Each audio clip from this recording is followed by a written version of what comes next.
მოგესალმებით. თქვენ უსმენთ ლელიანის სათემო რადიოს მისი ხმა. მე ვარ ნანა ნერსეზაშვილი. დღეს ვისაუბრებთ ახალგაზრდების თვითშეფასებასა და პერსონალურ იდენტობაზე, რაც მჭიდროდ არის დაკავშირებული მათ ფსიქოლოგიურ კეთილდღეობასთან. ამ პროცესში ჭირდებათ უპირობო მხარდაჭერა, დრო და სივრცე საკუთარი თავის უკეთ გასაცნობად. ჩვენი სტუმარია მარია მუტიაშვილი. იგი გაგვიზიარებს გამოცდილებას და გამოწვევებს არსებულ რეალობაში. მოგესალმები მარია. რას ფიქრობთ პერსონალური თვითშეფასების გამოწვევებზე და რა იწვევს თვითშეფასების დაქვეითებას ახალგაზრდებში? მოგესალმებით. პერსონალური იდენტობა და თვითშეფასება დღესდღეობით ჩვენში ძალიან მტკივნეული თემა არის და ძალიან აქტუალური თემა არის. ეს ისე კი არის გარდამავალი პერიოდი, როდესაც ადამიანები აწყდებიან იდენტობის დაქვეითებას, ასევე არის პირადი მიზნების გაურკვევება თუ რა უნდათ ამ შემთხვევაში ახალგაზრდებს. ამ პროცესში რამოდენიმე ძირითადი საკითხი იკვეთება, რომლებიც არის მაგალითად სხვა ადამიანებთან თავის შედარება. ეს არის გამოწვეული სოციალური მედიიდან და სხვადასხვა საშუალებებიდან, როდესაც ადამიანები სხვადასხვა ადამიანებს უყურებენ მათ ქცევას და ისინი გონიათ იდეალურები. თუმცა არსებობს ისეთი საშუალებები, როდესაც მოჩვენებითი იდეალობის შექმნა ძალიან ხელსაყრელი არის დღევანდელ სიტუაციაში. აქედან შესაბამისად ეს ადამიანები თავს თვლიან არაკომფორტულად და თავიანთი თვითშეფასებას დაბლაწევენ. სოციალური ზეწოლა და ურთიერთობები ძალიან დიდ ზეგავლენას ახდენს ადამიანის თვითშეფასებაზე. სოციალური ქსელების გარდა ასევე მეგობრებთანაც და ოჯახთან არასწორი კომუნიკაციისას, მაგალითად ოჯახში შესვლისას და გაკრიტიკებისას ოჯახის მხრიდან, აქ შეიძლება მოვიღოთ ჩვენი თავის თვითშეფასების დაბლა დაწევა. მეგობრებთან მაგალითად დიდი გავლენა არის, როდესაც ჩვენი ქცევა, მანერა, თითოეული საუბრის და მეტყველების სტრუქტურა, ჩვენი ჩაცმულობა და ასე ვთქვათ, ვიზუალი დიდ გავლენას ახდენს ჩვენ თვითშეფასებაზე. რასაც ისინი მოგვიწოდებენ, რომ უნდა შევცვალოთ, რამე უნდა დავამატოთ, გამოვაკლოთ. ეს ყველაფერი ანგრევს ჩვენს თვითშეფასებას და რა თქმა უნდა იდენტობასაც. ძალიან საინტერესოა, რაზეც თქვენ საუბრობთ. ამ შემთხვევაში რა გამოწვევები აქვთ ახალგაზრდებს და როგორ ფიქრობთ, როგორ შეიძლება ამის გადაჭრა? რა ტიპის მხარდაჭერა გჭირდებათ? თუნდაც თქვენ ახსენეთ ოჯახი, ახსენეთ მეგობრები. არ ვიცი, თუ გინებავთ დავშალოთ თემა, თუ გინებავთ უბრალოდ გადაჭრის გზას როგორ ხედავთ? მესმის, რომ ჩვენ მეორე ადამიანი უნდა მივიღოთ ისეთი, როგორიც ის არის. ამ შემთხვევაში თქვენ სად იპოვით გადაჭრის გზას? პირველ რიგში ყველანაირი პრობლემა მოდის ბავშვის აღზრდიდან. ეს არის ოჯახი დაიწყება ეს პრობლემები. მშობელმა უნდა მიიღოს პირველ რიგში ის ბავშვი როგორიც არის. მისი გაკრიტიკება თუნდაც ჩაცმულობის, თუნდაც ქცევის გამო, ან თუნდაც სწავლის გამო უნდა ხდებოდეს ზომიერების და ნორმის ფარგლებში და არ უნდა ხდებოდეს ეს ყვირილით და ესეთი უსიამოვნო საუბრებით, რა თქმა უნდა აზიანებს ბავშვის ფსიქიკას და ჯანმრთელობას. პირველ რიგში ოჯახიდან უნდა მოდიოდეს ამ პრობლემის აღმოფხვრა.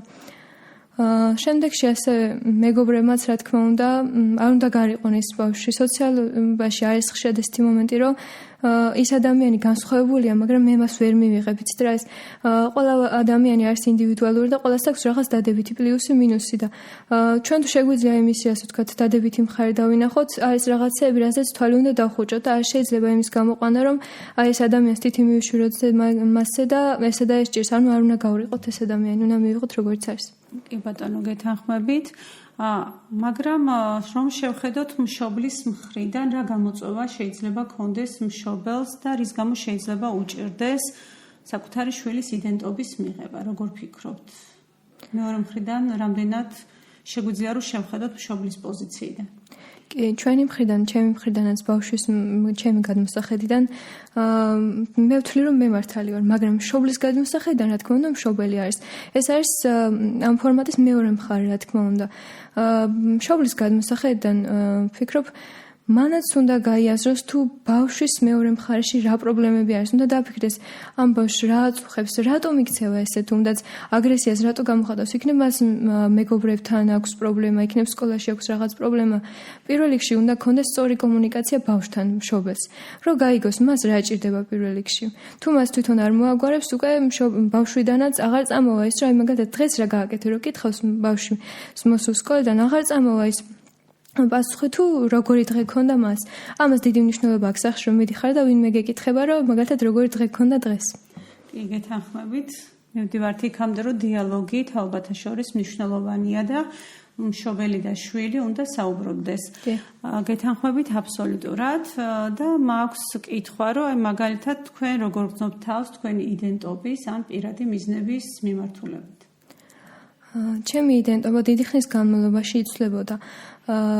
მე ბავშვობიდან გავიზარდე, ანუ რაღაც სხვანაირი გაზრდა იყო ჩემს აღზრდაში, სხვანაირი მონაწილეობას იღებდა მშობლები.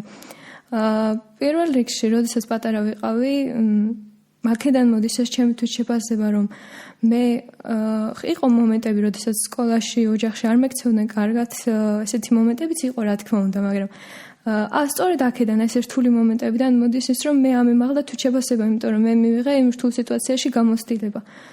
და ვფიქრობ, ეს გამოცდილება პატარა ასაკშივე კარგი არის და დამეხმარა იმისათვის, რომ მე დღეს შემდგარი, შეიძლება არა შემდგარი, მაგრამ ნაწილობრივ შემდგარი პიროვნება ყოფილიყავ.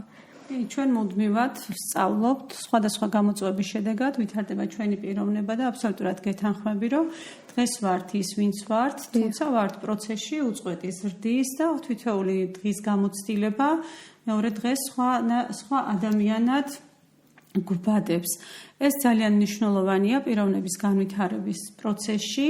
თითოეულ ჩვენთაგანს გქონდა გეთანხმები გამოწვევები, როგორც ბავშვობის ასაკში, ისე ზრდასრულობის ასაკში, ახალგაზრდების ასაკში და ეს შეიძლება იყოს ოჯახში, შეიძლება იყოს სამეგობროში, საზოგადოებრივ სივრცეში, სასკოლო სივრცეში.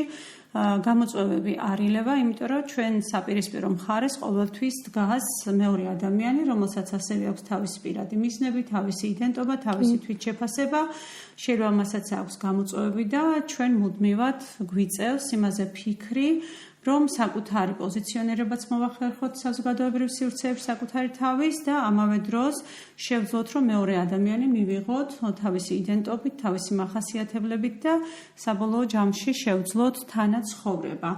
რა სიტყოდით, რამდენად მხარდამჭერია დღეს სასკოლო საზოგადოება იმისათვის, რომ მოზარდს არ გაუჭირდეს თავისი იდენტობის წარმოჩენა, თქვათ, განვითარება და მისი პირადი მიზნების რეალიზება, რომელიც მაგალითად თუნდაც განათლების მიმართულებით აქვს. განათლების მიმართულებით დღევანდელი სკოლის რეფორმა არის დაფუძნებული უმეტესად ხანდაზმული პედაგოგები არიან ჩვენს განათლებაში. აქ არის უმეტესად მოძველებული მიდგომა ბავშვებისადმი, რომ ამ ბავშვმა თავის რაღაც მაგალითად განსხვავებული ჩაცმულობის წილით ან თუნდაც მაკიაჟის მხრივ, რაც შემთხვევაშიც გამოიხატებოდა, არ უნდა გამოხატოს ზედმეტად ეს ყველაფერი, მაგრამ ამ შემთხვევაში ვკავრგავთ ბავშვის იდენტობას. ბავშვის თვითშეფასება ამ დროს, როდესაც ამ ყველაფერს უშლიან ეცემა და ფიქრობს, რომ ყველაფერს გარშემო მე ვარ არასაკმარისი და არამისაღები ამ ფართო საზოგადოებისათვის. ასევე სწავლის პროცესში მასწავლებლები, პედაგოგები არიან ხშირად ძალიან მომთხოვნები ბავშვისადმი, მაგრამ არ ფიქრობენ იმას, თუ იმ ბავშვს როგორი შესაძლებლობა აქვს ოჯახში, ის ბავშვი სკოლის გარეთ რომ გამოდის, რას აკეთებს, იქნებ მუშაობს, არ აქვს მაგალითად ხელსაყრელი პირობები, რომ თუნდაც ის 2 წუთი წიგნი გადაშავს და წაიკითხოს. ესე იგი მნიშვნელოვანია ის, რომ როგორც მე მივხვდი, თქვენი მოსაზრებიდან გამომდინარე არის, რომ პედაგოგს სჭირდება გაითვალისწინოს ბავშვი რა ცხოვრებით ცხოვრობს, რა გამოწვევებს უმკლავდება სასკოლო სივრცის მიღმა და მხოლოდ ამის შემდგომ ამ ყველაფრის გათვალისწინებით კონდეს კომუნიკაცია ბავშვს მისი თვითშეფასება რომ არ დააკნინოს. რა თქმა უნდა, რთულია, თქვათ, დღევანდელ სასკოლო საზოგადოებაში თანამედროვე საგანმანათლებლო საჭიროებებს გაყვეს ადამიანი, რომელიც, თქვათ, სხვა თაობაში დაიბადა, სხვა თაობაში გაიზარდა, სხვა მოთხოვნილებებით, სხვა საჭიროებები იყო იმ დროს, თუმცა მე მიხარია, რომ ძალიან ბევრი ისეთი პედაგოგიც გვყავს დღეს, რომელსაც არ გაუჭირდა, რომ ფეხი აეწყო, თქვათ, იმ გამოწვევებისთვის, რაც დღევანდელ ახალგაზრდა თაობას აქვს და მხარდამჭერი იყოს მათ მიმართ. ვფიქრობ, დროთა განმავლობაში ისინი მეტად მხარდამჭერები გახდებიან ახალგაზრდების საჭიროებების მიმართულებით, თუკი თქვენც გექნებათ მათთან ჯანსაღი კომუნიკაცია და გაუზიარებთ თქვენ საჭიროებებზე. ისევე მივდივართ, რომ ჯანსაღი კომუნიკაცია ძალიან მნიშვნელოვანია, რომ ერთი მხარე აზიარებდეს, მეორე მხარე ისმენდეს მათ საჭიროებებს, იმიტომ რომ ჩვენ მუდმივად გვესმის ბავშვთა უფლებები, რაც ძალიან მნიშვნელოვანია და ამის გარეშე უბრალოდ დღევანდელი საზოგადოება არც კი შეიძლება არსებობდეს, მაგრამ არასდროს არ უნდა დაგვავიწყდეს, რომ მეორე მხარესაც აქვს თავისი უფლებები პედაგოგებსაც აქვს თავისი უფლებები და ამის შესახებ თუ ღია ვიქნებით და ისაუბრებს მოსწავლე და პედაგოგი, უფრო მეტად მხარდამჭერი გახდება ერთმანეთის, რადგან არ არსებობს უფლებები მხოლოდ ერთი მხარისთვის, არამედ უფლებები არსებობს ორივე მიმართულებით, ალბათ ამაზე დამეთანხმებით. Როგორ ფიქრობთ, ყველაზე მნიშვნელოვანი გამოწვევა მაინც რა არის დღეს ახალგაზრდისთვის იმ სოციუმში, იმ სივრცეში, სადაც ცხოვრობს და პირველი ნაბიჯი საზოგადოებამ ამის მხარდასაჭერად რა მიმართულებით უნდა გადადგას, რომ თქვენი ცხოვრება იყოს გაცილებით კომფორტული, ეფექტური და მხარდამჭერი თქვენი ახალგაზრდული მიზნების მხარდასაჭერად. მხოლოდ საზოგადოებამ არ უნდა გადადგას ეს ნაბიჯი. ჩვენ გვაქვს უფლებები, მაგრამ გვაქვს ასევე მოვალეობები, რაც უნდა შევასრულოთ ჩვენ. მხოლოდ ესე რომ საზოგადოებამ მე დამეხმაროს, მაგრამ მე ჩავდებ 20% საქმისაში და 80% თუ ის დამეხმარება, მასე არ გამოვა, მაგრამ მე თუ ჩავდებ 80% და საზოგადოება 20%, ეს უკვე ჯანსაღი იქნება და მის დახმარებაც რა თქმა უნდა კარგად აისახება. მთავარი გამოწვევა მაგალითად ჩემ შემთხვევაში არის ის, რომ ოჯახს და ჩემ თავს პირველ რიგში უბრალოდ დავამტკიცო ის, რომ ჩემი პირადი გამოწვევა არის, რომ ავიღო ოქროს მედალი სკოლაში სწავლით. ეს არის ჩემი მთავარი გამოწვევა. რომ დავამტკიცო, რომ შემიძლია ეს ყველაფერი.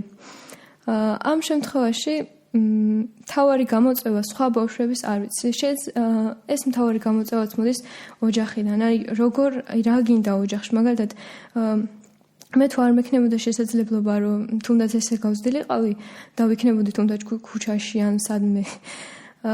მე მექნებოდა მთავარი გამოწვევა ის, რომ მივუმშაო და ჩემი შემოსავალი მქონდეს, ჩემი რესურსი მქონდეს და რამის ჩემი საქმე დავიწყო, რომ რაღაც შემოსავალი ჩემი პირადი მქონდეს.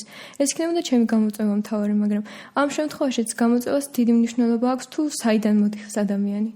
აქედან მოდის გამოწვევაც.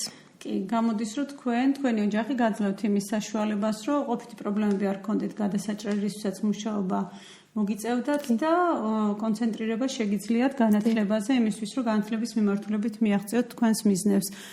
მიხარია, რომ ამის გაზიარება შეგიძლიათ და ამ ტიპის მხარდაჭერა გააქვთ, ეს ძალიან მნიშვნელოვანია ახალგაზრდისთვის, როდესაც ესეთი მხარდამჭერი გარემო აქვს და სამწუხაროდ დღევანდელ რეალობაში ბევრ ახალგაზრდას არ აქვს ოჯახიდან ასეთი მხარდაჭერა. გისურვებთ თქვენი მიზნების რეალიზებას და ისეთი მხარდამჭერი ადამიანების ყოფნას თქვენს გარშემო, რომელიც გაცილებით მეტ ძალას მოგცემენ და გონია რომ ეს ასე არის იმდენად თავდაჯერებული ხართ დღეს ჩვენს გვერდით. წარმატებას გისურვებთ დღეს თქვენი უახლოეს გეგმები როგორც აღმოჩნდა არის მიიღოთ ოქროს მედალი, მაგრამ ალბათ ამასაც აქვს თავისი საფუძველი გრძელვადიანი მიზნებისთვის, რატომ გინდათ და ეს მხოლოდ მისასალმებელი და სასიხარულოა.